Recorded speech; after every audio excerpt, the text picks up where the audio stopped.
Hi everyone, my name is Sarah Beth, and today I just finished reading The Island of Dr. Moreau by H.G. Wells, the father of modern science fiction. This book was published in 1896 and is about 200 pages long, so it's a really quick read. What I will say about this book is that if you don't like science fiction, don't worry about it. I mean, it's more of a philosophical dark novel. There's scientific elements when it comes to biology because it is about a man taking creatures and trying to turn them into humans. I would say a big part of this novel plays on what does it mean to be human, and it's not exactly just the physiological standpoints of it, but also just morally because the humans that are created do actually have an ethical code that they live by. And most of that was just planted into their heads by their creator, Dr. Moreau.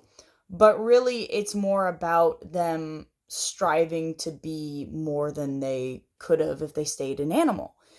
And it brings up really interesting ideas of what is morally and ethically correct and how much pain does an animal deserve to suffer in the name of science, really.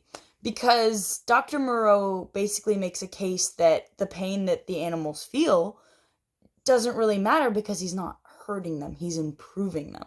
He even demonstrates this by legitimately taking out a knife, stabbing his leg, and saying, I'm fine.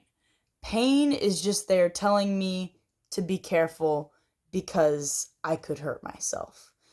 And basically, he thinks that eventually evolution will snub out this idea of pain because we don't need to worry about killing ourselves. I don't necessarily believe with that view because I still think that you need pain to tell you, oh, that's hot. I just burned my hand. But like I said, these books came out in the, late 1800s, and you can't expect all the science to stay accurate. But it still comes to a really great read. I mean, the writing style in itself is well done. I think that the author, H.G. Wells, perfectly encapsulated what tone he was trying to give throughout the novel. It really played well with the themes. And I knew that every word that was used perfectly fit the sentence. It didn't feel like somebody was just taking out a thesaurus, and it didn't feel too colloquial. So I felt that it really had a nice lyrical element to it and passed along the story in a nice way.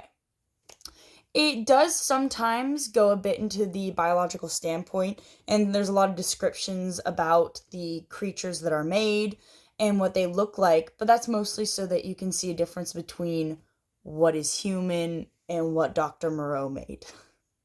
So I think it's really important to see that in, descriptive form. So if you don't like a lot of descriptions, I don't think you should worry because I don't like them either. It doesn't really go into depth about the vegetation of the island, and it's mostly just to give you an idea of why that moral and ethical problem is there.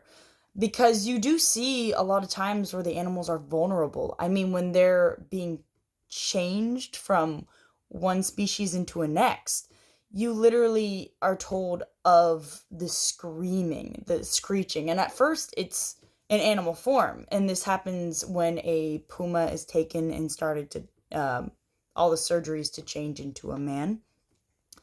Where at first, it's very much a puma scream. And then all of a sudden, it becomes more human.